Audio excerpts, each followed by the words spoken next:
a couple close ones. He was obviously dealing with some injury issues, and man, it was sure felt good to watch him get it done. He did indeed. And it was an incredible NCAA championships.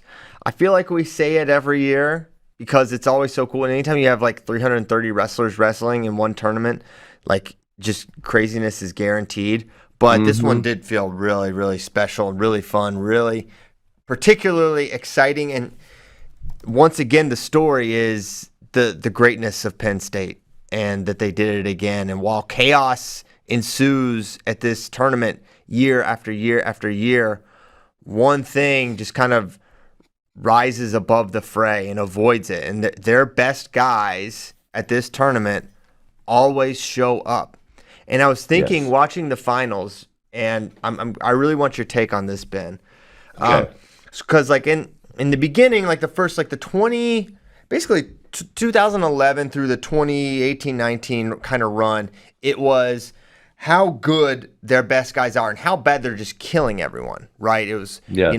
David Taylor and Ed Ruth and Bo Nolf Zane, they were just destroying guys in the finals. And it's like, oh man, the gap is just insane how much better they are. Now it's different.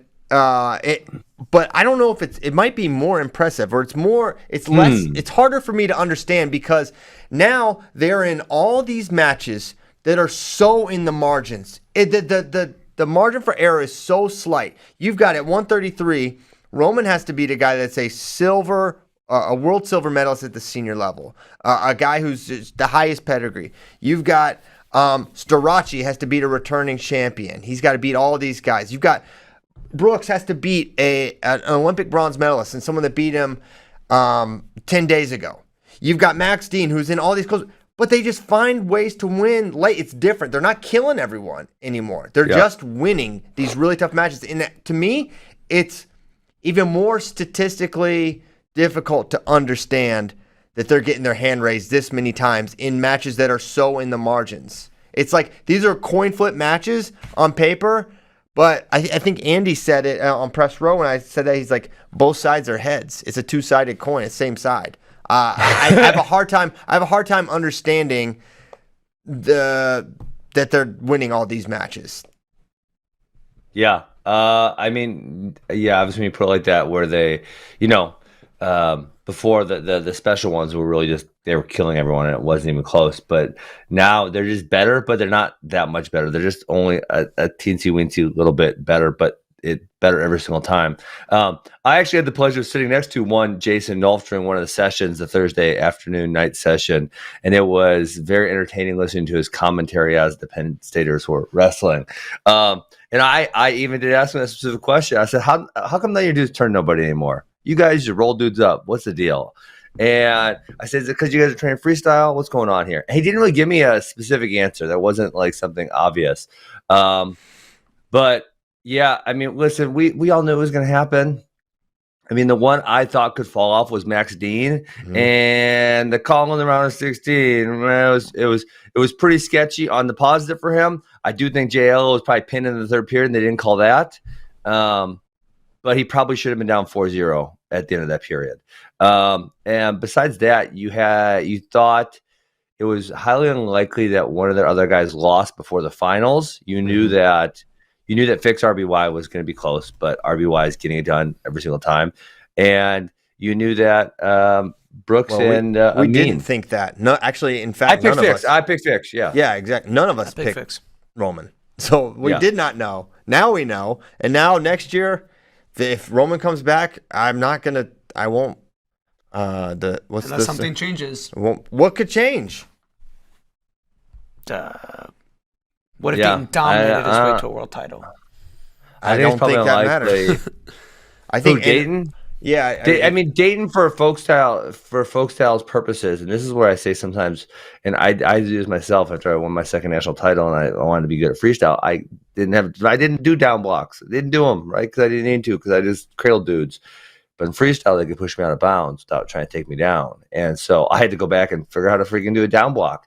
Dayton needs to figure out how to get to a leg attack because I kind of think unlike Austin, he would probably have a better chance of finishing once he actually gets to the legs. Yeah. But he didn't really get clean to the legs of RBY one time in 7 minutes. He had one really good opportunity. I think it might have been off a go behind. He kind of dropped to the leg. It was close, but Roman squared up so fast. Ooh.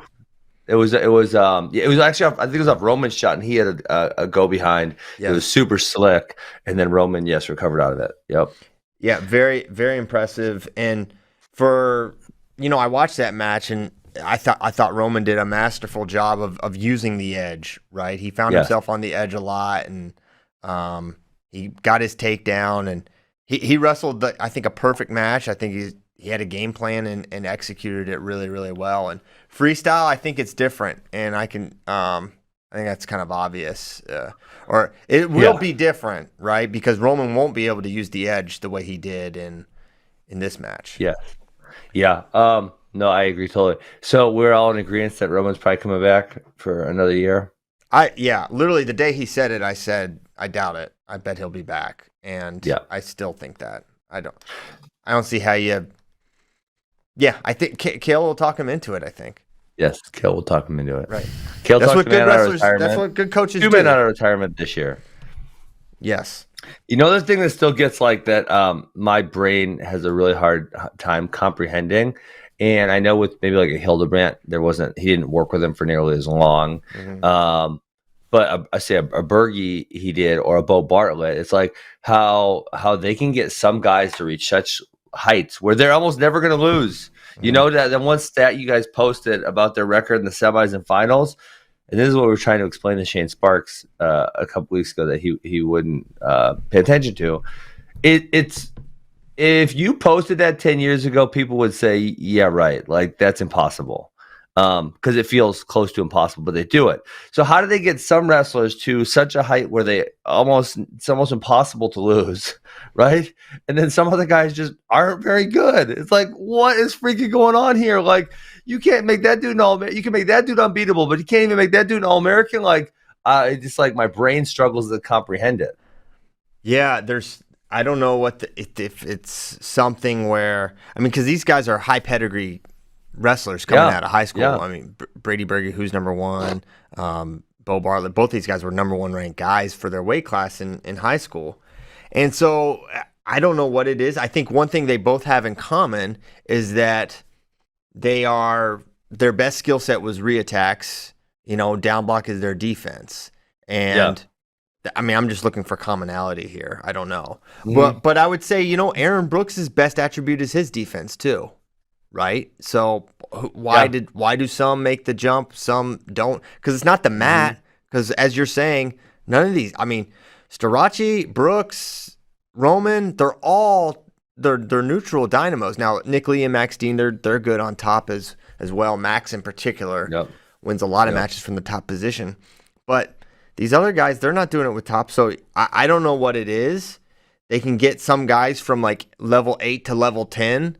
But they can't get some guys from like level 6 to level 8 kind of thing, right? Like, yeah, it's weird. But it's like you didn't really know that Bo and Brady are, rungs below. I don't know what it is. It's probably more on the individual than we're giving credit. Yeah, I know. Right? That's probably a lot of it, but obviously, but to the other side of that is like.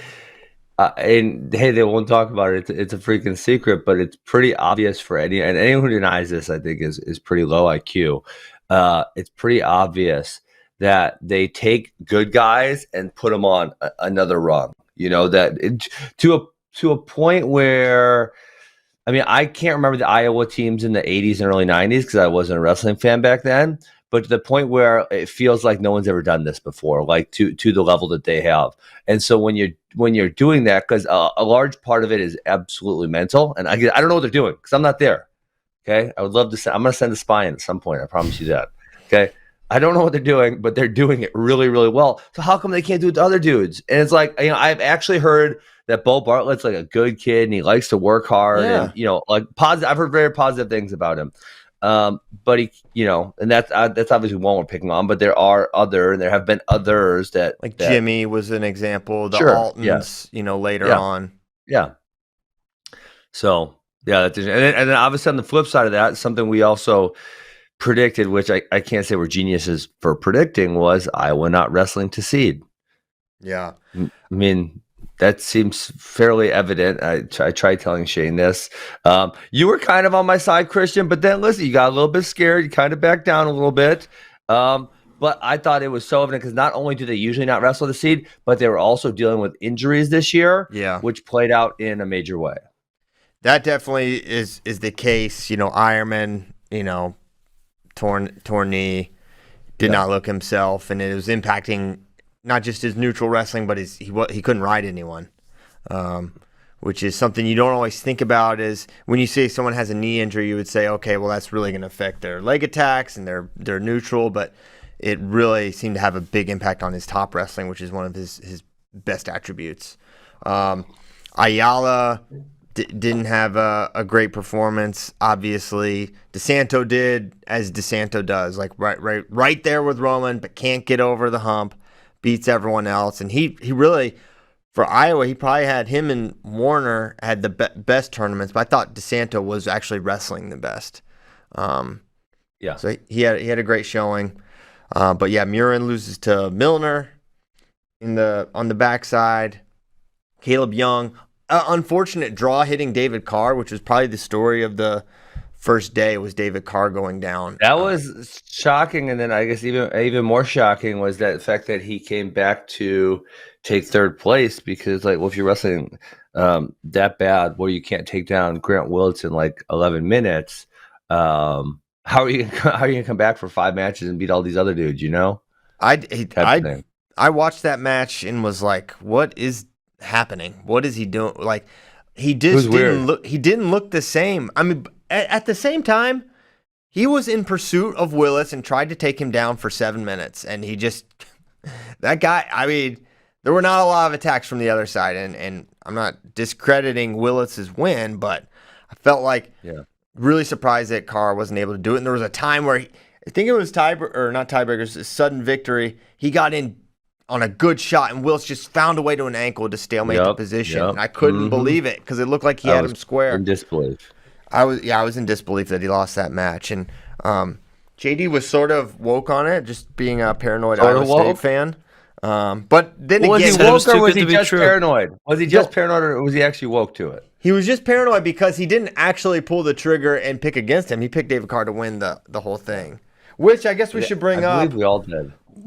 Sad news. JD won our that's right, our All-Americans contest. Ben, I was kind of close to JD. We both smoked you badly. Oh man. Wyatt Henderson hurt me. I don't really like the way you added the points, though. I think you kind of skewed it. Ben, but yeah, I said you're the biggest excuse maker ever. Hey, I tried skewing it. Here, I'll tell you what I did. I tried putting it a different way. If we get 1 point for All-American and then another place with a point, because when you guess a whole bunch of All-Americans, but then there's you get one correct, you get like more points than the entire weight class is worth. Uh-huh. You know what I'm saying here? I made a suggestion for how to score it, and you agreed to it. So if I actually disagreed. I said the other way. I have the text. Yes, you did, and you said no. I said okay, whatever. You know what? I was just too busy to disagree. I'll release the emails. I'm gonna release the emails. I must see how many All-Americans did I get compared to you? I'm sure we also had more as well. Let's see. I bet we could score it any way you come up with, other than picking Keegan O'Toole to win as the sole criteria, and we would win. We're actually exactly the same through 3 weight classes. Okay. Oh, I got one more at 149. Oh, you picked Murin and Heil. I picked Heil. Now I have to listen to you count. All right. I beat you by 1 at 57. Also, I'm starting to whoop you, Christian. Wait till I thought this was pretty tremendous. I here's me. I heard the whole thing, and you just said no one wants to read your text messages, Christian. I was probably just busy. I got stuff going on. I said, all right, I don't want to argue with you, because Christian, you guys know Christian is very hard to argue with. He just won't stop until. And so I'm like, all right, man, I know you're just going to argue for this or whatever. Hey, we all got all 8 All-Americans at 165. How crazy is that? That's because sort of crazy, yeah. What we were saying though, like at 165, it's so deep. that it's not like a 184 or 197 where chaos was going to happen. But it is still pretty impressive. All right, I beat you by one All-American Christian. No. I don't know about JD. I did. I just added them up, bro. I don't think so. I beat you at. Okay, I beat you at. No, no. Yeah, you say I'm bad. 57, 65, and then you beat me at 74, and heavyweight, I think. All right, let's look at this. Here, look at you. All right, boom. Really? This is it. There, I've got the text. I can't actually see it. I can't see it because it's. Well, you know what? You can go back and read. It pops up clear on Facebook. No, but go before that. Scroll up from that where I said, this is how I think we should do it. And you said, no, 8 AAs. And then I'm like, all right, whatever. That's not what happened. Go up. Scroll up from that text. I know you can't do this screenshot. Oh, my gosh. All right, we need to move on. Yeah. Move on. I won. Let move it on. go. JD, it feels good for JD to win because that's right. I needed this. Yeah, because I won the Flow Fantasy League. Whoa. It was tremendous. First out of 14. Caleb Piles almost won. He was third place. If Dayton Fix had won, he'd have been the grand champion. So it was a great showing for the Piles family. And not as great as it was for the Penn State Nittany Lions, however. Oh, you know who screwed me here? Bull should have taken 6th place, but Hamidi didn't wrestle him. I need some more points. Give me some more points for that one. Man, it was so funny how that match was set up, and the prophecy was all but fulfilled. The prophecy was ready. And then Wisconsin was like, we can't let Ben be right. And then that's what they said. Chris Boner doesn't want any success on my part. So you forfeited. Wait, but Hamidi didn't look hurt in any of the other matches. Yeah, I don't know. So what the hell? But you never know. Like Keegan was dealing with stuff. Yeah, you're right. And he had no brace on or nothing. Sure. He just didn't look like with Keegan. He just didn't look quite right the last couple months. But you couldn't put your finger on any one thing.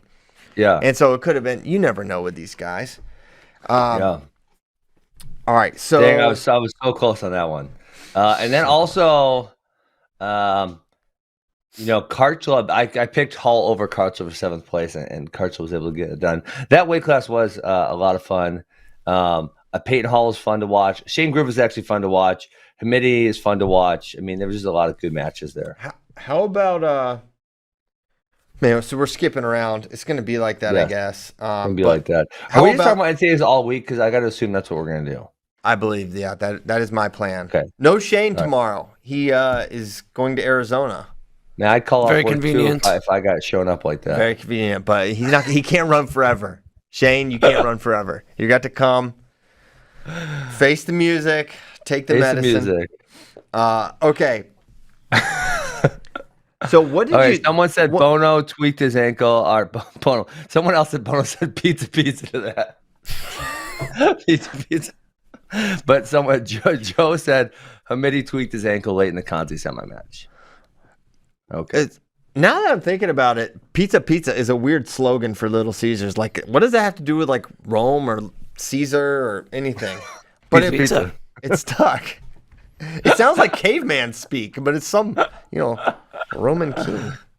Anyway, funny. The Griffith Wick, how that match I had Spidey sense on this. I had Spidey sense on Griffith Wick, man. Everyone was like, he's not getting closer. He bailed out. He did this. He did that. Griffith was getting closer, and he got the takedown late. I was surprised that Wick gave up that takedown. It looked like he was fighting hands, and he kind of demonstrated. He was relaxes or whatever. Yeah, and then he was just able to double off. I watched a replay. Someone in the back, a shooter, was showing me a clip of it. Relaxes. That's it. He lets go of the hand, and he kind of was like gesturing or something, and then Griffith just takes him down. Yeah, it actually looks like Griffith grabs his headgear, but they didn't challenge that. I don't know if we can pull up that clip. It looks like he pulls this top strap right there a little bit. And well, you're desperate, man. You should pull some headgear. It's fine. No big deal here. Yeah, but then Evan just relaxes, and I don't know. That was a freaking heartbreaker. That being said, yeah, when when Griffith killed Hamidi like that, I was kind of nervous going to the semi there with Griffith and Wick because I expected Griffith and Hamidi to be significantly closer than it was, and Griffith kind of beat him up. Yeah, I actually thought that Griffith would just be a little too cagey. He's a really freaking smart wrestler. I thought he looked as good as we'd seen him wrestle. You know, he looked like last year NCAA's Shane Griffith, super good, and which puts Keegan's NCAA title in all the more perspective. So that was impressive. 65 was one of the most discussed weights we had. I was surprised that the Cam Amin win really shocked me a little bit. I thought he would. I thought that was. Cam Amin looked good after not looking. He lost to Bubba Wilson this year. Hey, just FYI in the chat, Christian. I guess Little Caesars used to give you 2 pizzas for the price of one, and that's where Pizza came from. Oh, they basically still do the $5 hot and ready. The best deal in the history of food. Little Caesars Arena rules also. Very nice. That was a nice arena. It was very nice. But the town was a dump. My God. Ben, I had no idea. No idea. Detroit was like, I had no idea it was this in this. I was riding my scooter in the middle of 4 lanes. There wasn't a car in sight. No cars, no people. If it wasn't for wrestling, I don't know what would have been there. So weird. I didn't see anyone downtown that wasn't wrestling. Yes. And that's only 20,000 people. I mean, this is a major city. But anyways, enough about the plight of Detroit. I know that it's not like breaking news that Detroit's not in great shape. I didn't know it was that bad. I didn't know it was that bad. Like everyone like dogs on Cleveland, but Cleveland says I was like, it is not. Those not two things bad. They are not equivalent. Not even close. Yeah. No, Amin beating. Yeah, I mean he beat Marinelli on the front side. He beat Hamidi on the back side. I mean he had a really good tournament.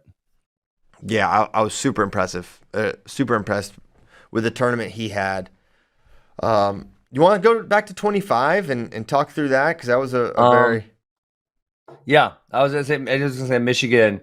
I mean they were looking great through Friday morning and obviously Friday night. Penn State wrestled well, but they also wrestled poorly. You know they had they had Nick win, but then they had I think Ragusin lost round of 12, Mičić lost round of 12, Luan lost in the semis, Amin lost in the semis, Massa lost in the semis, Brucky lost round 12, and Paris lost. Was it the quarters or semis? I'm blanking right now. Paris lost in the quarters. Yeah. So I mean they were they were really good up until Friday morning. I want to say maybe they were even winning, and then Friday night it kind of all fell down. They were 16-2 to start the tournament, I believe. Oh, really? Which is nuts. And the crazy thing was they were still barely ahead. I don't even think they were ahead. I think Penn State was ahead because Penn State they scored a lot of bonus again. They had and they're not good guys. Barely won at all. Yep. You know, like Hildebrandt, for example, is 1 out. and 2. I think 1 and 2. And that was kind of always my point with Penn State this year was like, and to the point where I was like, Shane, Carter Starachi could go 0 and 2, and they could still win, and all these other guys could do nothing, and they could still win, and that ended up being true. They won by 30 some points. Mm-hmm. They didn't even use Hildebrandt or Berge. They basically the retirees. Yeah, should have left them in retirement. Yeah. One thing that's interesting about as the Gable and Kale comparisons are only going to increase as Penn State continues their run. One thing that is different is like the number of champs for Penn State is insane, but the number of All-Americans that Gable averaged was I think over 7 a year, which Kale really? Which Kale is not close to that. Yeah. Someone has that number somewhere. Someone does. There's an article with all that information on our site, but it has not been updated probably. We got to update it. 3 years or so, 2 years. Yes. Okay. Ben, where do you want to go? I feel like you have very specific things in mind. No, I'm gonna save it because I know we got lots of matches to talk about. But we have I have a new team scoring suggestion because the current scoring system really pisses me off. It's not right. What's wrong? I don't want to waste our time right now because we got matches to talk about. Okay. I'll bring it up when we have a longer portion of time to really like dig in and discuss. Okay, we're gonna fix the problems. Well, if people listen to us, I don't know if they'll listen to us, but we could definitely fix it. 20. I mean, if we started 25. 25 was bonkers from round one. It was we had a whole bunch of really high seeds lose, a lot of really fun and high scoring matches. But then obviously Suriano looked great all tournament, gets it done. Really weird third period with Glory. And then the Glory, I would love to bring up this Glory Aruja clip that you're talking about because can we pull that in? Interesting. So here's my take before, and I'm curious. They were kind of holding reversals kind of long all weekend. I don't know if you guys noticed that on the scramble type positions. Oh, the Aiello Dean one was like that was the first bad call in that match. Was Aiello had a clear 2 reversal, and they just would not call it, and the position did not change, did not change, and they finally gave it after nothing changed about the position whatsoever. It was a reversal the whole time. The whole time, but they wouldn't call it. Yes, 100%. So they were kind of waiting on these reversal calls. So I probably would have given a reversal here. I think we're at the beginning of the match. Yeah, it won't be long. But it's a quick highlight thing. Oh, because you guys after that takedown, you'd be like, "Hey, he's gonna smoke him like he did last time," and then somehow he did. So easy on that first takedown. Yeah. But yeah, but then I always thought, like, I don't know why Vito didn't let go because he had to realize he didn't have the reversal. I mean, you need to know these things when you're wrestling, right? He had to know that he didn't have the reversal. And so when your back is exposed, you're on bottom, freaking bail out, you know? Whoa. I don't know what he was thinking there. He might have thought, right? Okay. So there, freeze this right here. This is a Turk. This is a Turk. This is a reversal. There is no argument to this. That is a Turk position. We're at 121 left in the second period. Okay, Vito's down 3-2. Can I say one more thing? Yeah. And I don't really know why these refs are holding this because not only is that a reversal, but they're going to make their jobs easier if they just call it when it's there. Because now if they call reversal, Glory's going to bail out and the scramble will essentially cease, right? Because it's done, you already give it the 2 points. Why would you continue to fight there? It doesn't really make sense. And that same sentiment is true with a lot of these scramble positions. Is if you call the 2 when it's there, the bottom person won't be incentivized to continue with the scramble, and you're going to bail. I agree. This should have been a reversal, but I am assuming it was not called because Glory was locked around Vito's left obviously leg. He's got that leg. But if you got the hips open like that, see the hips are open. So if Glory would have his hips to the mat. Leave it right there for right now. So if Glory would have his hips to the mat and Vito's weight is not centered on the back side of him, I can see the argument where this is not controlled. And I would agree. And sometimes they call that one a little too quickly. But when you have the hips opened and you have a Turk position, that's 2. I don't say it's 2. It's a Turk. I think there's this bizarre thing that I doubt is written down anywhere, but we see it with takedowns. You see here with reversals. If you somehow have a leg, then that just absolves you from any penalty whatsoever. Like it's a weird thing, and I don't think that rule's written down. I don't think that's written anywhere that if you have a leg, then you can't be reversed, or if you have a leg, then it can't be taken down. But that's the common application.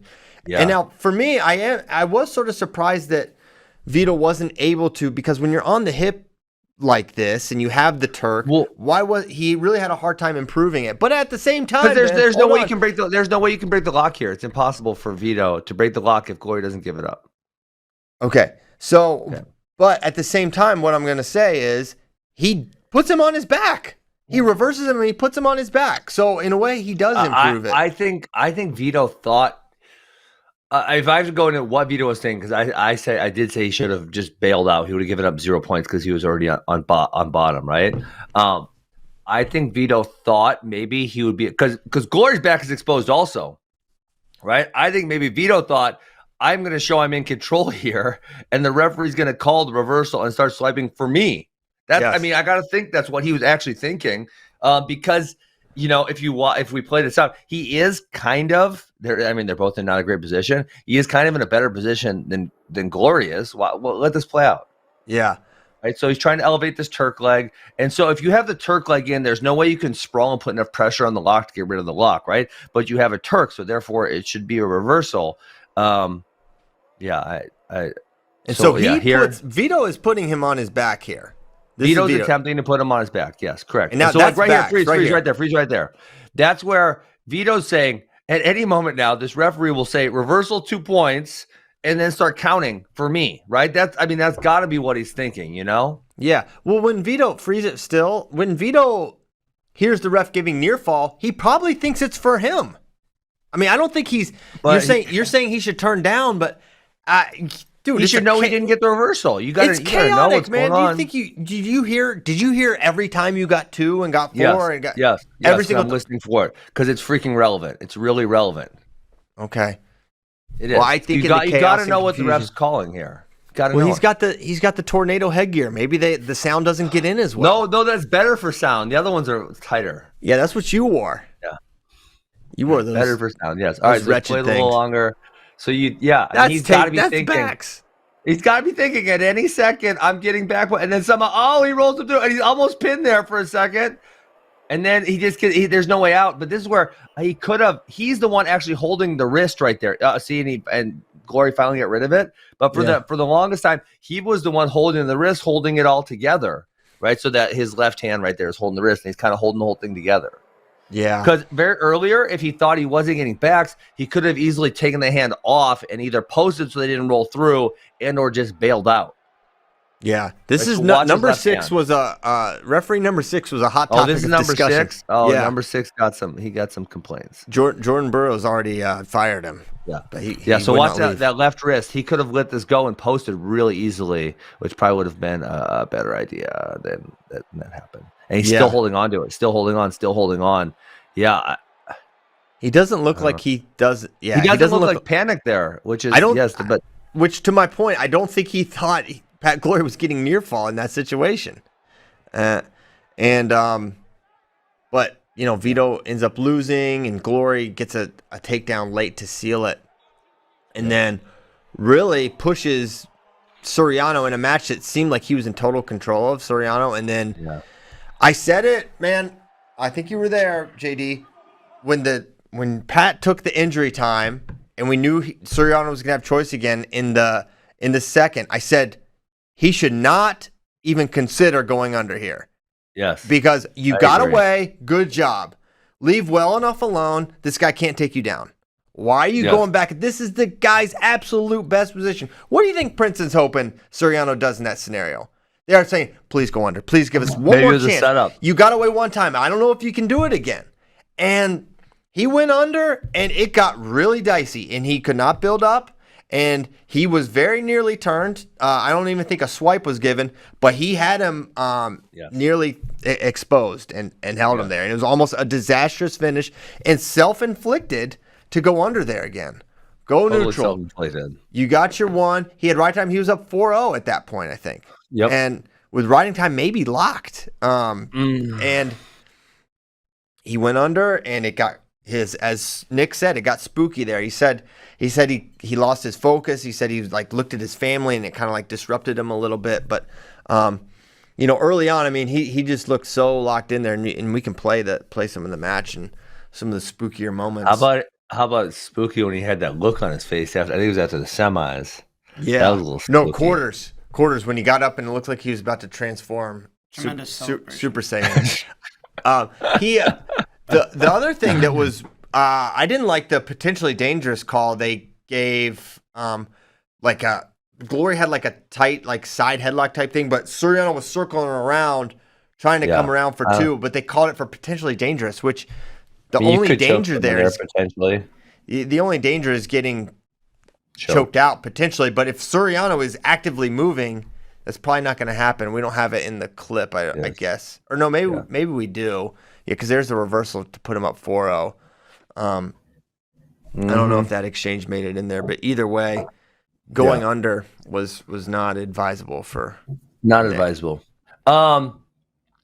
Cardinale, I like him. His second match against Taylor right here. Here's the potential. Here's the PD. Okay. Yeah. Yeah. What do they? What? Go back. What did they stop this I think for? he just thought he was going to choke him or something. Maybe. I mean, he was barely. Glory was barely even around the neck there. Nah, that was tight. Bro, you don't know anything about choking, so just stop. Hey, Let he me. put that hold on Christians. He was tight. I think he had his form in the right spot to really squeeze tight. Well, let's watch again. But Is it coming back up? When's it coming back up? All right, right here. All right, hold on. Yeah, it's in a good spot to choke him. I mean, I would have let it go a little longer for sure and see what Nick does because, yeah, he had an arm in there. So will he be able to put him all the way out? I don't think so because the arm was in there, but he's going to be able to get it real tight. Yeah, I mean, I thought. Yeah, I don't know why they called that fast. That was kind of unique. Maybe he thought he was going to rip his back, like arch him back. A lot of people are overly cautious about that. Yeah, and I didn't realize when Nick got his third caution, I thought it was his second, and then he gave up that point. And holy cow! Yeah, almost a disastrous finish. So then afterwards, Some would say glorious. could have been glorious, but wasn't. And Nick afterwards was sort of non-committal. I mean, does he ever commit to anything? Never. He's got commitment issues. That's what his girlfriend told us. Not his girlfriend. He actually has a girlfriend. You met her? Yeah. He's got. I think a longtime girlfriend. I think I met her in like 2019. I just made that up. A ride or die, if you will. Okay. So he's like, "Will you stay at Michigan?" He's like, "I don't know." I mean, he gave tons of credit to Michigan. He loved Michigan. He loved the coaches. Are you gonna stay here and train? I don't know. Who knows? It's like, oh man. That's Nick Serrano for you. I mean, where's he gonna go? I mean, who knows? I guess he could go anywhere. Yeah. Nicky what is he gonna do? Is he gonna wrestle freestyle or is he gonna fight? Is he gonna what's he freestyle? gonna do? He's gonna wrestle freestyle. For sure. How do you know that? He's not committal. I think he said it. Okay. I think he said that he was going to. So that's the plan for him. But where's it gonna happen? I think he stays at Michigan because I think that's a good spot for him. And okay. For how long? Who knows? But at least like 1 year, you would think he would last there. Especially, he wrestled great, undefeated national champion. Yeah, good job there. You mentioned Cardinal, and this is why I missed.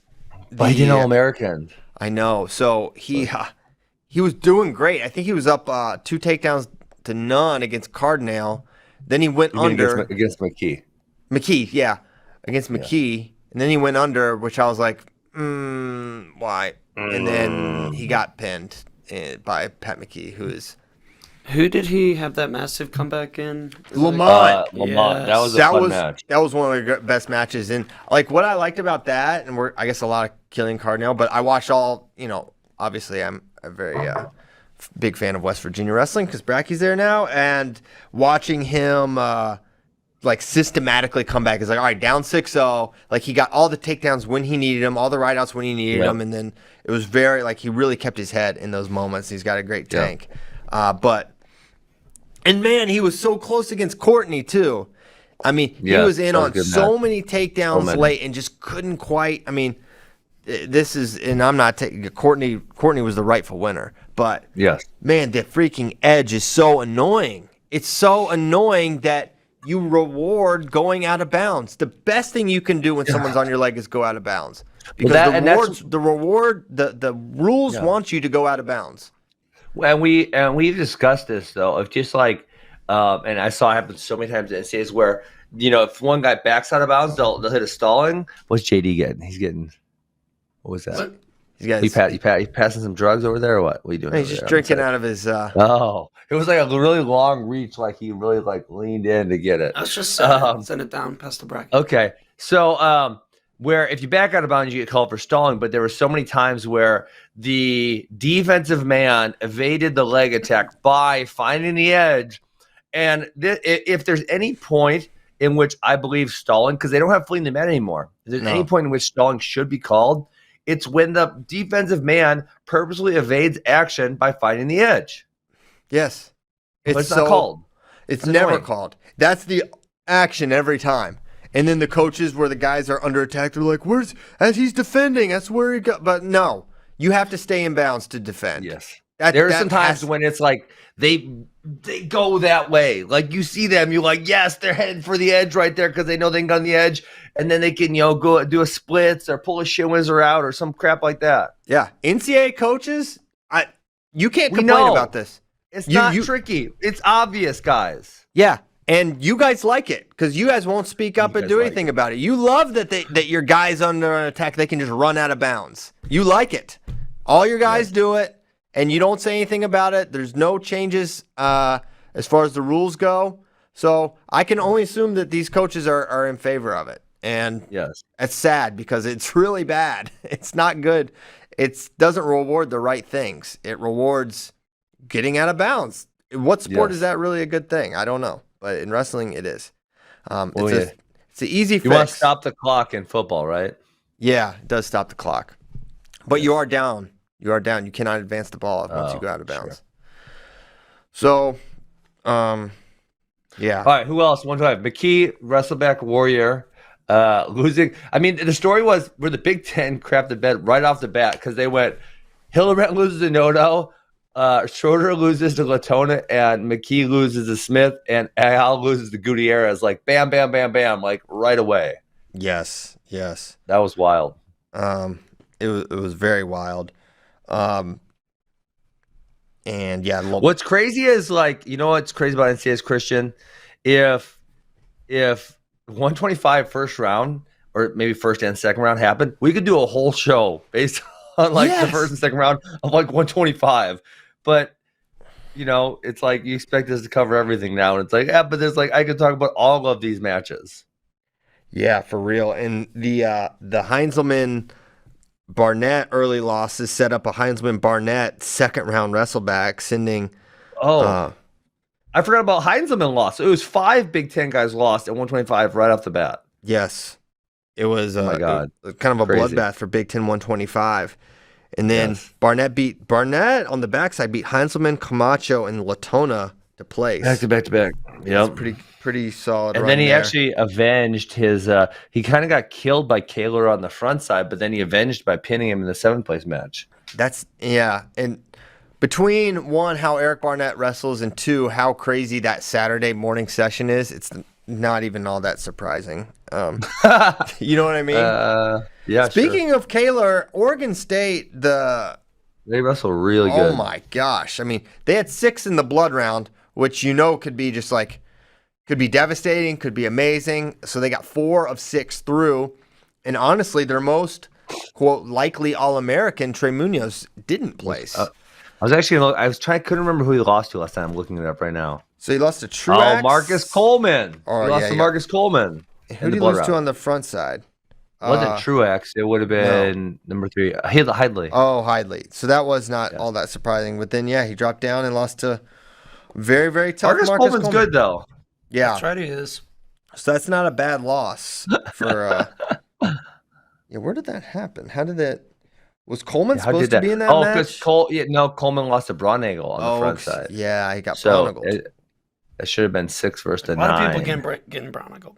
Yeah, a lot of people got Braunagel. Braunagel lost to Lowe, though. So Braunagel did not All-American. He did not. Interesting. Such a fun break. Well, how do we get to 84?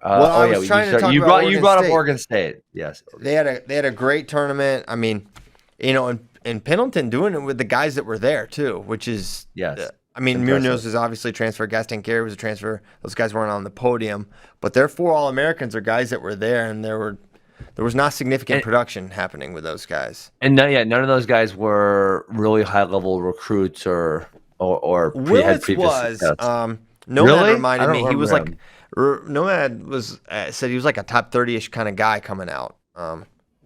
Which Willits? Don't ask. I don't know, but one of them, certainly one of them.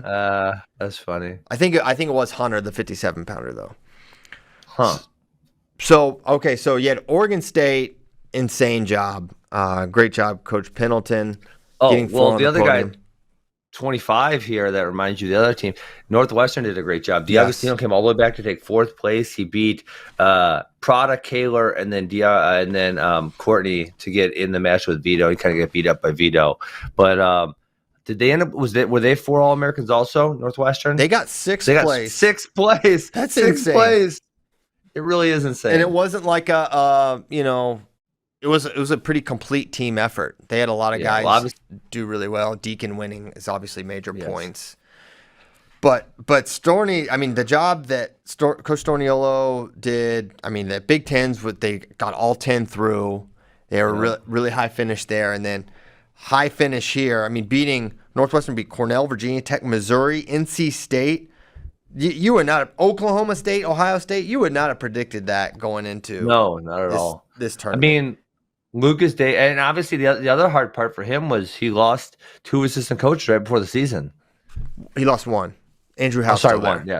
Andrew House still there. Yes, one. Well, I mean, think of all the things he's lost. I mean, Sebastian Rivera is 3rd place points. They lost him, and then they lost. Yeah. A couple of years ago, they lost Stevan Micic. I know that feels like a really long time ago, but Micic was there. They lost sort of. He was committed. Beard was committed. Went to Penn State. They had Carter Young was there, and he left. And they just kind of next man in, and they just keep producing and doing really, really awesome. It's an undeniable job that he's done, and excited to watch them next year. It's definitely not a powerhouse program, but it's emerging. I mean, sort of is. Top 6 is pretty damn good. Lucas Davidson's back. Deacon's obviously graduated. I think Cannon and DiAgostino are back though, right? Yes, I believe so. You know what? In general, you can just say everyone's back. Who's really leaving? Not this year. No, not. I mean, last year it actually was literally everyone's back. This year, Christian, there are people graduating. I think we have to call it retiring at the ages of some of these guys. I'll look at. Let's see, who at 125 is retiring? Nick Soriano's retiring from college wrestling. Nick Soriano was a senior. It says Schroeder was a senior, which I believe. It actually says this is your website. It says Hildebrandt's a senior, DiAgostino's a senior, Heinzelman's a senior, Cardinale is a senior, but I don't think he's back and Heinzelman's back. Hildebrandt's gone. I forget who else. I don't know about DiAgostino. I think he's back. Yeah, it's weird. I looked at Max Dean because I was like, is he back or not? He's already been in college 6 years. And he's got another year, I guess. He'll be back. I know but it's his 7th year of college. It's so crazy to think about. You're so jealous. I would have liked to stay in college another year or two. I only got 5 years. I would have taken 7 had they given them to me. Yes. But so next year, 125, going to be a different story. Spencer's going to be back, but we'll have Vito and Glory still there. Yeah, so it could be the bracket could look really similar. We got the big guy from the Big Ten on top, and then the Glory and Vito battling it out. Now there's always a chance both those guys move up. They're so big, both of them. Glory especially. I feel like he is, but I felt like he was so big his freshman year. I was like, this guy is not going to be at 25 for long. He sucks it up. He's good at cutting the weight and being effective. It's also you have Roman and Dayton waiting for you. I know, but is that Spencer Lee? I don't know who well, at 33, so I mean, Roman is he's probably coming back. We'll give it to him, but then DeSanto's gone, Corbin Myers is gone, Ray Vaughn's gone, so Phillippe's gone. So Devin Turner from Oregon State says senior. I don't know whether he's gone or not. I have no idea. So you are going to lose some firepower from that weight class. Yeah, it'll lose some, and I don't know. Myers and DeSanto are for sure gone. Yes, they're gone. Goners. Yeah. Gone. Done. No more coming back. It's over. Don't even try it. Yeah. 33. Right. Hey, did you know this? Andy tweeted it out. The same All-Americans from last year at 133, All-American this year. The exact same 8 guys. All 8? Really? All 8. Yep. Just really? Different order. Yes. Wait, no, that's not true. No, that's not true. Because Devin Turner definitely was not All-American. What did he tweet? That can't be true. Hold on. Maybe the top. Well, McGee was All-American last year. So was Myers, DeSanto, Bird All-American last year. So maybe the top 6. Maybe it was the top 6. What did he play? What did he tweet? Definitely not Devin Turner. The same order, like the top whatever in the same order. Let me find it here. Well, it was definitely. I mean, it was definitely the top 3. Oh, Tyler's got it. Let's see. So a slight rearrangement, top 7 podium Top spots, 7. same guys. Yes. Okay, top 7. So how did it go last year? So it was RBY fixed DeSanto last year. Myers Wait, 4th. so I don't Myers was remember. 4th. I don't remember Okay. after that. Probably like All right. Bird Cannon. There you go. So Myers 4th, Bird, McGee. So McGee went from 6th to 4th. Cannon stayed in 7th, and then so it's really just the rearrangement of Myers, Bird, and McGee. Yes. Yes. Okay. All right. So I was only partially. Wait, actually, it's literally just the rearrangement of Myers and McGee because Bird is 5th and 5th. So Myers and McGee flipped. Yep. Wow, fascinating. Very fascinating. Crazy. Okay. So that was 33. I mean, Wait, you done? You're done with them? That was 33? No. We got talk. We didn't even talk about it yet. Okay, we didn't even start. All right. We didn't even start. What's on your mind about 33? I mean, it's not as exciting as the other weight classes. I'll give you that much. Another Big Ten loss right off the bat. Ravon loses to Brian Courtney, and Brian Courtney actually then won the second round against Kolyoko also to make the quarters, but did not All-American. I thought that one was interesting. Fix Arene was actually really wild and interesting, which I didn't see. We have the that highlights one of that coming. one. I didn't see it coming at all. Like I didn't think that match was going to be slightly competitive. Well, the reason it was because Oreen really he did not mind being upper body with Dayton, and Dayton instead of if Dayton just made it about leg attacks, I don't think it would have been remotely as competitive. But he kept. Do you remember how bad DeSanto beat Arene at the National Collegiate Duels? Destroyed him. Oh, so ugly. I believe it's Orini, by the way. Orini? Are you sure? I don't know if I'm ready to go there. That's a St. Louis guy, and I don't think I'll ask. I'll ask how you pronounce it. Yeah. I don't think a St. Louis man would pronounce it that way, is what JD's saying.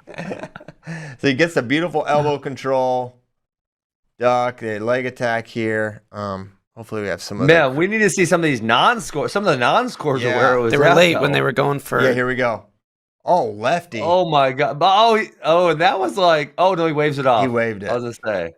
Oh, and this is where you get choked out in this position. One time my friend Josh Wader got choked out there. By you, probably. It wasn't by me. It was I think CJ Edelson, maybe. That's a throwback name. I don't know if I'm right on that one. I know there's so many more good scrambles in that match. No, that was freaking wild. And go ahead. Yeah, and then Dayton decking Chris Cannon in the semis quarters was wild too. Yeah, except it was. Oh yeah, you're right. That was he honey badgered him. Got the chin, got that chin and arm. Yep. Playing him. Ramos upsetting Lucas Bird was huge. First round. And decked him.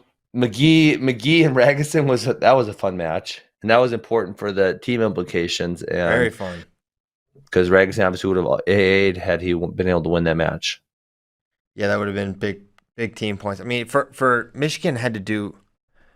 I don't know if they could have won, even if their guys wrestled their best. Like Ragusin didn't do the best that was reasonable for him, right? Like him finishing around 12 as a 60. That's not the stronger performance. Stevan, man, I really thought the way his brackets fell out, and I actually picked him to place, and he got so close. And CJ Composto, what a job by him, freshman for Penn. He ends up winning this crazy match, back and forth sort of thing where, Stevan gave it all he had, and CJ just had a little bit more. And strong showing for Penn, and they got a guy coming back here on the podium. It's big for that program. I don't know. Not that I want to crap on it. Maybe not a strong showing, but I think that they're moving in the right direction. They're moving in the right direction for sure. Yeah, not sure. I mean, like they had some like Kolyoko. I thought was just. I mean, I went into line by line why I thought he should not be seated as high as he was. Yeah. And I think that kind of that played out. But yeah, that was a crazy one for them. I guess we could get into Michigan later. 33. I don't know. For me, it wasn't as full of storylines. It's more about the finals. Yes. That was the most interesting thing. And after Roman got his takedown, that was sort of it. And yeah, Dayton could not get to him. Yes. No, the mat wasn't a factor. So Dayton was able to get away twice without issue. Because remember, that was the problem. I'm remembering correctly. Last year, Roman rid him, which I did not think Rode him. Have rud him. He was rudded. Paul rudded him? He Paul rudded him. All right, I'm ready to move on. I'm ready to move up because 40-41 was wild, bro. Yeah. So, yes, this was a weight of absolute chaos. So you had Keyshawn Clark beats Ryan Jack, then a 4-2 sudden victory win over Jaden Ironman. When at that point you said I was basically drawing dead. Yes. Then Clark beats Bergeland and Cole Matthews in ultimate tiebreakers where I don't know if he was 0-1 or 0-2 against Matthews this year, but he had definitely not beaten Cole Matthews this season. Yes. I know he lost in the duel. He needed an at-large bid to get into this tournament, and then, he made it happen. And when he wrestled Nick Lee, he comes out like a honey badger too, taking him down right away, and then they have that crazy upper body exchange, and then Nick Lee kind of did what he does. Yeah.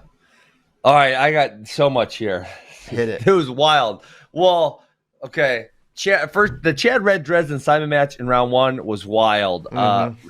I thought actually Simon probably should have had 4 back points, and he only got 2 in the second period. And Red comes back and finds a way to win.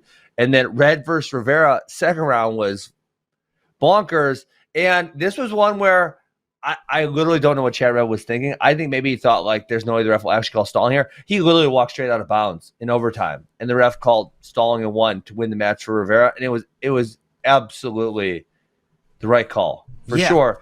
I couldn't understand, obviously Jordan Burroughs is not going to like the call. He was very critical of it, but you can't back out of bounds. Like, the letter of the law, if that was in the first period and he did that, he's getting hit 1,000%. I think some people, and one thing I always criticize about stalling is the situational application, which I think makes no sense. Yes. And that's what you often see, but it's wrong. But that wasn't situational. That was perfect. Yeah, but situationally you would say, give the action call so you don't decide the winner. But no, you can't stall and you can't just back out of bounds. He just walked straight back out. Yeah, here it is. Oh, we watching it? Oh, yeah, we're watching it right now. Yeah, he was, literally just walked straight out of bounds. That's stalling. But then in the third period, he got called for stalling to tie up too, and I also think that was the right call. Okay. Right? In the third period, he was on top, so it went reversal. Yes. So they reversed each other back and forth. And then, Seabass was trying to get out, and he got a stall call, which I think was the right call. And then he almost got out after that to win it. Yeah. And then obviously won it in overtime. Yeah, he was right there, and then he ends up not placing because he loses to Willits in the round of 12 by fall. Yeah. So yeah, we finish with the highlights if we want, because this match was totally crazy. People were on their feet going nuts. You forgot how much was fun the loudest booze I think all weekend. You think so? And that was a stall in overtime. But that was such the right call. I couldn't understand why people were booing it. It was like he literally walked straight out of bounds. Like, I don't know what else you call here. Yeah, because most of the time they won't call that in overtime. So, yeah. All right, so let's see. So here's this is the first reversal, I think. Oh my god. That's a reversal. And then it goes reversal the other way now. Oh, that's the stalling to tie or for the drop down. Yeah. Yes, that was the drop down. Oh, because so Red had ride time. Yeah, and I feel like look here when Chad gets this, I think he just kind of lost a little bit. He gets this underhook here. Wait, no. We were there. Next get back right to the here. position. Boom. Right now. Right here. He gets an underhook. He could have easily circled left there. But he just kind of hangs on the edge. I don't know what was he doing? I don't know. That was a total brain fart by him. Yeah, that was the right call for sure. And I don't know. Yeah, Chad should circle back in. And then, Matthews passed the quarters before he upset Sivas. He wins by 4 points against Zargo, but that one was close for a minute. Yes. He kind of starts out killing him. I thought it would be. Yeah, a little bit. He kind of starts out Zargo's killing tough. him, and then Zargo kind of comes back, and then I think he gets a takedown. It was close. Maybe he got a takedown and then ride time at the end or something like that to ice it. Yeah, and then Matthews needed tiebreakers to beat Casimir of Colombia. Yes. But then he beats Yes. Sebastian. Yes. Crazy, right? Very crazy. Very crazy. Do we know the extent of Sebastian's injury? Because, like in that red match and the Matthews match, I'm like, oh man, if he was healthy, he'd be killing these dudes. But then he comes back and takes third place. So I'm like, maybe he actually is healthy or healthy-ish. I don't know. I don't know. I thought he looked pretty good. I didn't think he looked too far off. I think he got his knee scoped, Okay. a week or two Yeah. before Big Tens. So Okay. it didn't seem to be a major hindrance. I think Matthews just beat him. But Yeah. I don't know. I don't know. And how then limited on the he bottom was. side, freaking Northwestern tossed your heart beats Clay Carlson first round. Right away. Right away. He looked Jeez. like a fool. No. Other reasons for that.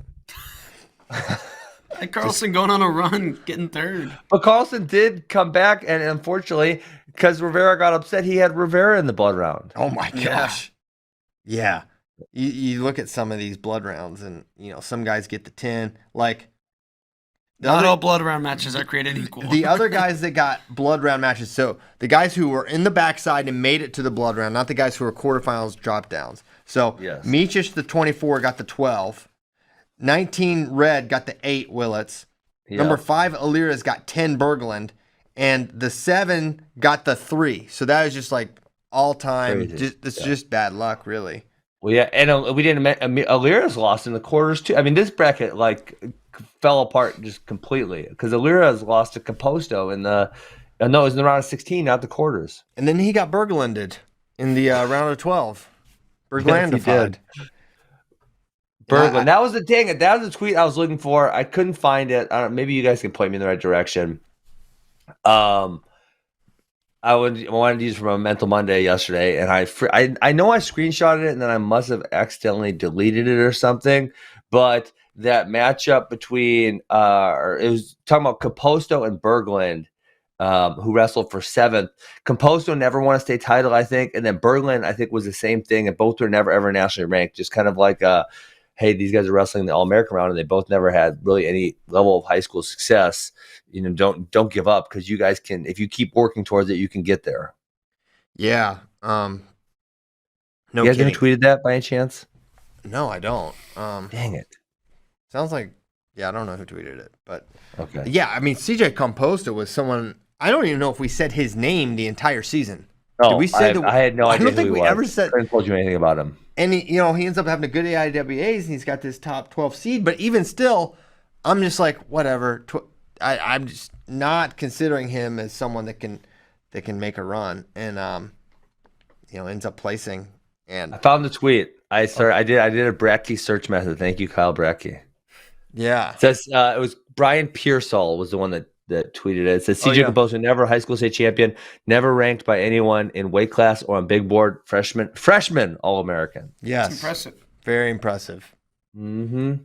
And then if you go scroll but down, it says his opponent for 7th, Jay Berglund, was also never ranked in high school, and as a 5th-year senior is the first-time starter. 2 really hard workers. That's pretty awesome. That's awesome. Yeah. Okay, you just gotta keep working, guys. Mm-hmm. But I really want my son to be good now. Hey, 41 was wild. We could do the whole show just on freaking 41. Yes, and then the final was kind of like one where it's like, we kind of know how this is gonna go. Yeah, we kind of knew that. Nick Except Kijang did get that first takedown. he did. He looks so big. Yes. Oh Like, yeah. This is a big person. Yes. That cut must not have been easy, but he was feeling no pain that night. Getting that first takedown, kind of runs through him, and then the throw was really insane. I mean, the opening flurry, boom, and Nick just goes for it. And they almost put him on his back. It was close. Yeah, amazing start to that match.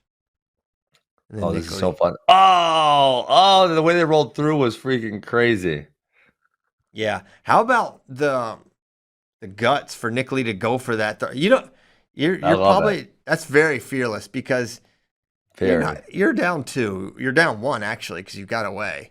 And you're going for the but he's always had that throw in his arsenal. I remember he hit it on Albert as a true freshman.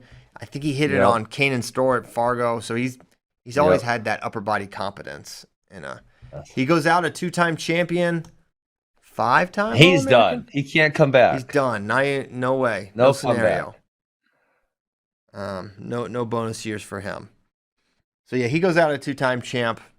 Strong performance, strong career for Nick Lee. And will Bo Bartlett come down? I think that's probably what we see happen for Penn State. I think, you know what I think, and this is not foreshadowing anything related to to Nick Lee or 141 replacement for Penn State, but I think we're going to have one of the craziest transfer season ever. Really? Wait, why do you think that? I just think everyone is now, athletes and coaches are just realizing it's totally, you can transfer anywhere, basically unencumbered. You can go Big Ten to Big Ten. You can go wherever you want. And I think coaches know it. Hustle that transfer portal, baby. It's way easier than coaching them up. Yeah, exactly. I mean, Kale said it. He's like, I don't know a program in America that doesn't check the transfer portal every single day. And I think you're going to see more of it. I think it's going to be open season, open recruiting. You're seeing it in football. Has none of, Max Dean, I guess. But besides that, none of Penn State's really good guys they've been at Penn State the whole time, right? Greg Kerfleet is an Ohio State transfer. No, Well, I know he's really good, but when I'm about the really, really good guys from Penn State. Okay. Yeah. Well, so they had a national champion and a fifth placer or fourth placer. But even going back a decade, when we're talking about Ruth, Dean, Taylor, Nolf, Zane, the transfer portal wasn't the same then. RBY. Yeah, different era. Okay, fine, whatever. It actually got kind of changed by Sirianni, who left. Ironically, he really was the first. How about this going to? He's like, oh, you can't transfer Big Ten to Big Ten. I'm actually going to do it twice, guys. I'm just going to stay in this conference. Doesn't matter. Go where I want. Do what I want, and no one's going to stop me. That's Nick Sirianni. I do think it's going to be crazy for transfers. Although it's sort of tough to. The idea of Max Dean wrestling for Penn State is sort of tough to. That's a tough one to pass, but there's going to be some big ones, I think. And I don't have any particular names. Who's your come on, give us a prediction. Mm-mm. We'll look like a genius here. No. Oh, you got something you don't want to say? Hide something? No.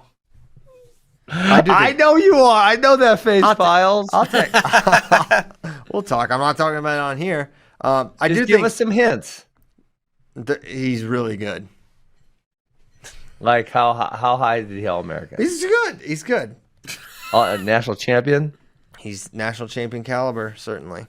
Really? We'll see. No, I'll tell you later. Text me. Can you text me right now? Come on, it's on your computer. Just use because Ben will not let this go. I won't say. I will not say it. You got my word. I'm a man of honor. Okay, I will do that right now. Let's just keep moving. I'm a man of honor. All right, 41. So much fun. I don't have anything else to say about it though. Ian Parker lost first round. Cyclones kind of crapped the bed, really bad. At the beginning, they finished strong though, with 3 All-Americans. Yeah. No, not to Penn State though. I didn't say that. That's what's gonna happen. What? Stop! I didn't make a prediction for anything. That's what's gonna happen. I'll see. Oh my god. Oh my god. But it was crazy for Iowa State, to change the subject. For Iowa State, it started so bad, and then they had a point where they won like 9 matches in a row and got they salvaged. Really? Yeah. After Bastida won in the round of 12, they had won 9 in a row. Younger Bastida has been here 16 months, guys, and he's on the podium. Good. He's really freaking good, man. I think. Well, first of all, I don't know how many years he has left. He may have 3 years left, for all we know. I think he's got 3 years left. So he got 3 years left. He's gonna be pretty freaking good in 3 years if he ends up staying in college that long. Because the guy is. What else is he gonna do? Fight? Wrestle freestyle? I love his spirit too. He was like, yeah, he's fun. He said next year, be ready. He's like, I'm gonna start I'm gonna start turning people. He's like, I'll be ready. I'll be on top. Like I think he's just got a good mentality. Did you see the clip though? I don't know who posted it. Colin Moore. He's totally pulling the dude's head. He pulled it off. Colin Moore posted it. So hard. What in the world? How did that not get called? You see, he responded to Colin, and then Yager was like, "Okay, I'll beat you too." He told him to shut up. He said he wrestled him in freestyle. Oh, that's too funny. I mean, man, okay. to be fair, he was. That's not how he put him on his back. It is how he pinned him. It did. That is still illegal. All right, hold on. It's funny too, because it's right in front of the ref. Yeah. Oh my goodness. Wow. Yeah. Gavin Shiler, Hoffman had a great performance too, making the semis. He got way better. Way better. And we also said, like 97. We kind of called our shots on a lot of different things. We called out a couple fraudulent seeds, and we also said, all year long, 97 is the crazy weight. Nuts stuff is going to happen, Yes. and it pretty much played out that way. And that was another one that went. I guess a lot of Big 10 guys did well, but a lot of Big 12 guys, which we knew the Big 12 was good, did well also. So Buchanan, Elam, Bastida, Woodley, I think, All-American. Correct? Jacob Warner hitting that tilt in the third period is one of the When more. has he done a tilt? He's What? had it, What? but I've never seen him tilt someone super high level like that. Never, ever. And he got all four. Full Okay, how alignment. many takedowns did he actually get? Because I said he only got one takedown, which I did steal that off a tweet from someone else. I'm gonna go look because you said he got 2 takedowns in 5 matches. I thought he had 2 in his first match. Definitely didn't get one in the finals. Did not get one against Buchanan.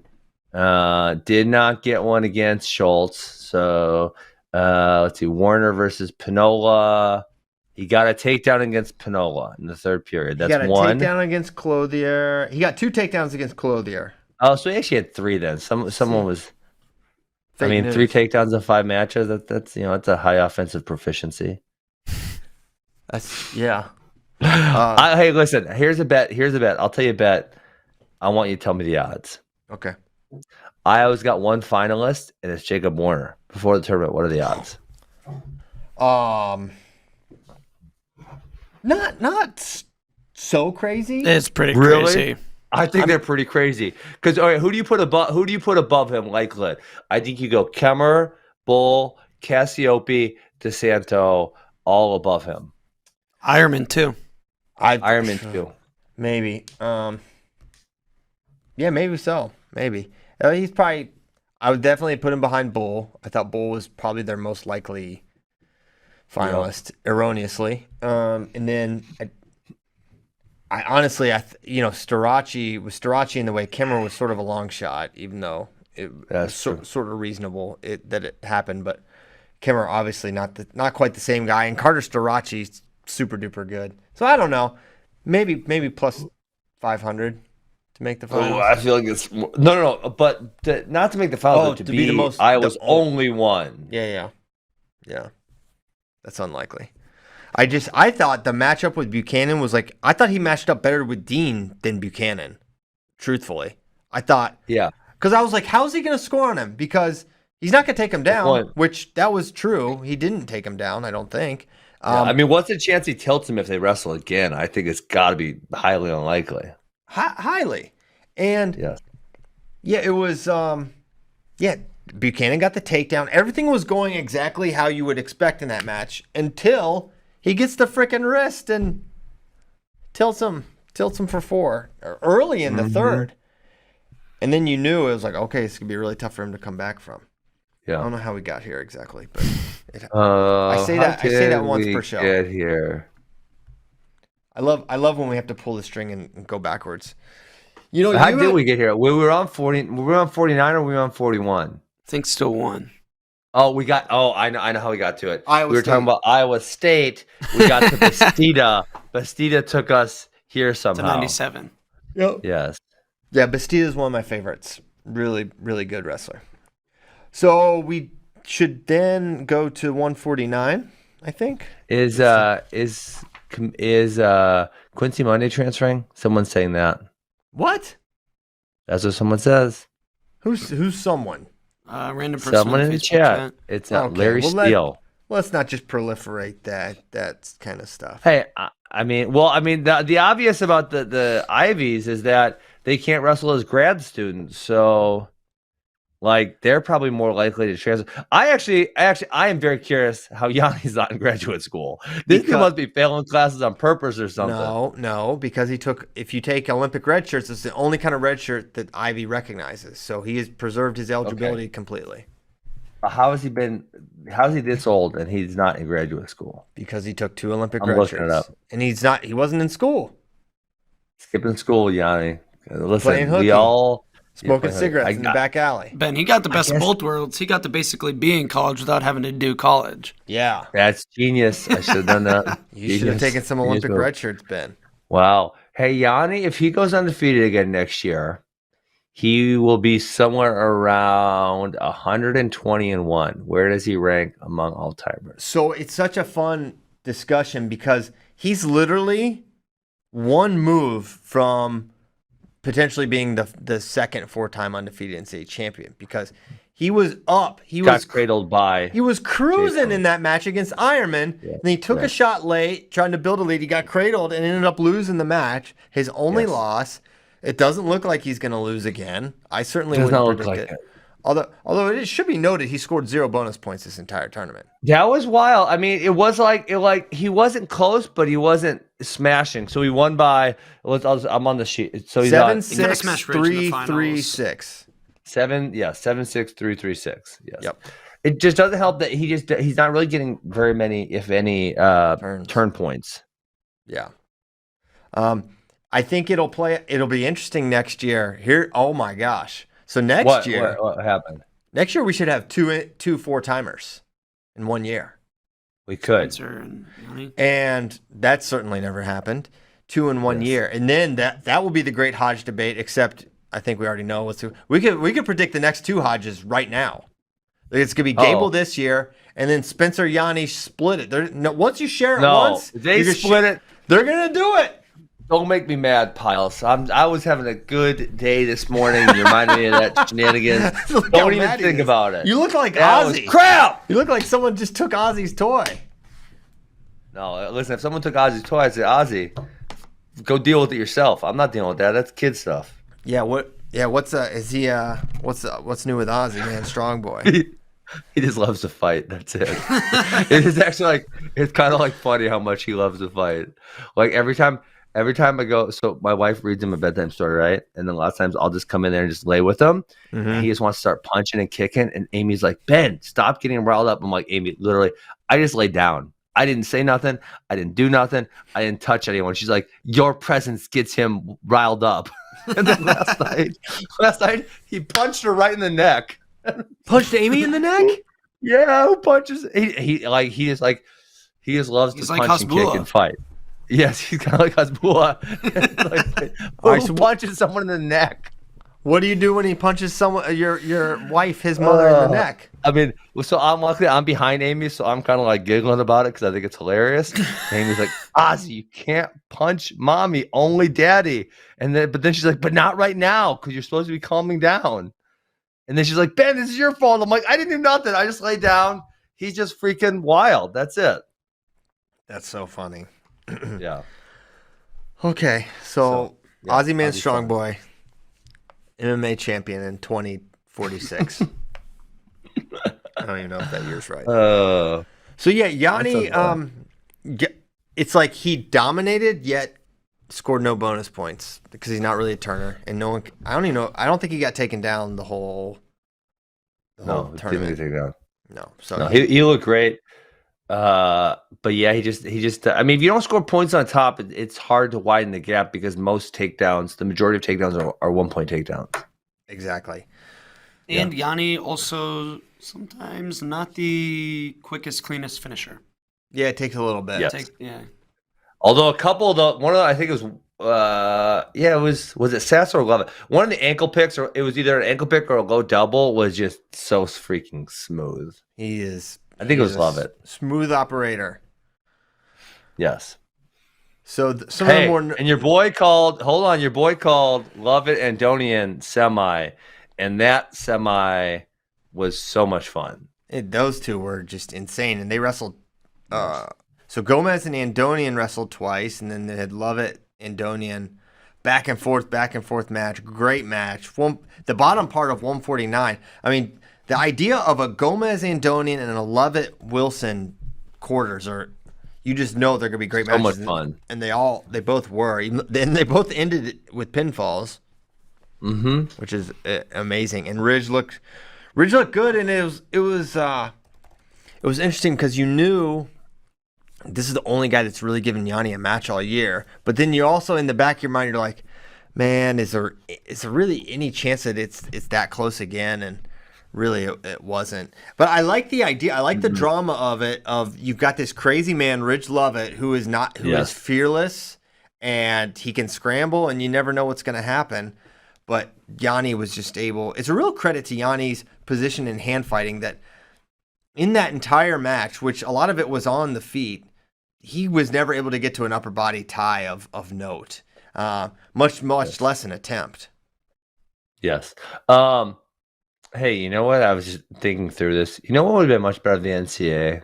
Tell me. Than to give every single person a free year, even people who didn't deserve it. Like Keegan O'Toole was freaking in high school when coronavirus happened. He doesn't deserve another year. It's still happening, you know what I'm saying? Sir. How dare you? I understand. Listen, I love Keegan. He doesn't deserve another year. He was in high school. Coronavirus didn't affect his college career. They should have just gave it all to damn seniors in one more year if they wanted it, and then called it a day. Correct. This whole another year for everyone is so effing ridiculous. It's like, well, because I was just thinking, like, Ridge Lovett. What year is he? I don't freaking know. We're not going to know people's age grades until like forever. It's going to be so long. It's so dumb. Very dumb. I don't know what well, we can get into that. Hopefully never, but very strange thing. But yeah, Keegan could be a 4-timer. He could be a 4-timer. But Starocki could still be a 5-timer, right? He's almost AJ had an opportunity and David Carr had an opportunity, correct? But now no one does. David Carr did not. Because he wrestled the year before. Yes. David could have been a 4-timer. Yes, but now can't. He cannot. But Starocki could still be a 5-timer. And Brooks can be a 4-timer. And Ferrari could be a 4-timer potentially. But Ferrari, was he even at the NCAAs? Not that I saw. I feel like I would have seen it. Yeah. What was he doing? I don't know. I mean, at Big 12s, he was at the Masvidal fight or whatever. Yeah. Does he even like wrestling? I've never asked him so specifically. Someone should ask him, like, hey, do you enjoy wrestling? I'm not going to ask him that. You know what? Ben, you could ask him. You could probably very easily get in contact with him. Put the mic in his face. Like, hey, do you enjoy wrestling? Because, like, listen, I'm old now. I'm 37 years old. Like, the NCAA tournament, holy moly, it is so much freaking fun. Like, I was only there on Thursday, and it was just like the whole time was like, oh my God, that's happening. Oh my God, that's happening. Freaking wild the whole time. Yeah, that was. I feel like that was one of the wilder days. Friday night was so insane, and there's so much happening. Oh man, Thursday night. So Thursday night was freaking crazy, but Friday night's the best session of wrestling because you have the blood round and the semis. So much emotion, everything coming to like a culmination. But Thursday night was freaking insane. So I'm doing an AJ deep dive here. So he's got a Mr. Fast Twitch Golden Series now from his Near Fall clothing line. So you can get some shirts that say MFT on it. And then his story is basically just him posting about his stuff. So he likes. So we're not sure whether he likes there shirts. or not. He likes shirts. But ironically, the guy I thought he wears didn't shirts. like shirts. He doesn't like shirts. It's strange that. But you can't rip your shirt off dramatically if you're not wearing a shirt to begin with. So this is why shirts are important. The only reason. It's 9:41. Holy cow! I'm glad. That's what I'm saying. It's definitely gonna take us 3 days to get through this. Let's do some questions because I don't want to ignore. So, or we could have a mega question day where we get to the brackets. But are we putting a cap on 49 right now? Is there anything else you want to say about 49? Man, I feel like there might be. Well, one. Shout out to Jonathan Milner. I was about to say shout out John Milner. That guy, he was fun to watch, and Caleb drafted him on his fantasy team, and so I was keeping a special eye on him. That guy's really, really tough. So Cunt's only AA. Yes. Hey, The is he MAC, done? the Is he MAC done had next no year? All-Americans. That is Oh, wild. man. Very, very rough times for MACtion. So Tariq is allegedly a senior. So is John Milner. So is Josh Heil. So is Max Murin. So is Josh Feinsilver. So is Mike Van Brill and Yaya Thomas and Zach Sherman. Do I know if they're really seniors? I don't have any damn idea. Yeah, Some of them got to be. At least a couple. Yeah, we'll find out. All right, let's get to some questions. Let me think of the first one. Does Ben have any suggestions for helping a kid build confidence in himself? I mean, a kid in himself, obviously, in this kind of, a lot of it's surroundings, right? And this is what I don't want to get too emotional here, but I always say, I don't think I will this morning. I always say there's a lot of kids who they don't got anyone in their life to believe in them, right? Just traditionally in school, your friends all want to shit on what you're doing and tell you suck. That's just like, I don't know, it's part of growing up, I guess. There's very few friends there's very few kids who are your peers who are say, you're great, you can do this, right? That's just almost doesn't happen. And then a lot of parents, unfortunately, suck also in the fact that, and a lot of parents don't even realize kind of what they're doing, but they like kind of crap on their kids' ability to do something. They don't say like, you can do this. Let's freaking go, And even something as stupid as like when Ozzy's outside and he's being a baby about, I don't know, lifting up a rock or doing something. And he's like, I can't do it. And I'm saying, no, freaking go freaking do it. You can do it. Like those little moments help build confidence because it just like, it gives them the fact like, I can freaking do this, And then same thing in like wrestling. And a lot of parents like want to do things for their kids and or protect their kids. And so like a kid gets smashed a little bit of practice and he wants to cry. And we're talking younger kids, obviously, not high school kids. And it's like, no, you're fine. You're fine. Freaking get back in there. You're tough enough. You can do this. Get back in there, And so just that constantly like telling kids that they can do it. I think that goes a really long way. And then obviously that carries all the way through high school too, because there's a lot of high school kids who are highly insecure because they do get crapped on by their peers and maybe at that point their parents probably aren't as influential in their lives, and so then it comes down to a coach being influential in them, and then ideally you can create a culture into which the kids are building up each other, right? Because that generally doesn't happen naturally. It generally needs to be fostered or cultivated where the kids are building each other up. Amen. Let's leave with that. Mm-hmm. Thank All you, right. Ben. Sweet. We'll be back. 57 tomorrow? 57 Chevy. Thank you guys so much for listening. Yeah. Great NCAAs, a lot more to get to, as you can clearly hear. You don't want a show that tries to pack in all 10 weights and all things, because that's not going to be enough for you. We know what you guys like. So we're going to take our time. We're going to do it right. We'll probably be talking about this NCAA tournament for a while. We've got our brackets here so we can quickly refer to them. Sorry, Ben, you can print off a set on your own. We thank you guys so much for listening. We'll be back tomorrow. And that's about it. Happy Tuesday. Thanks a lot. See you guys.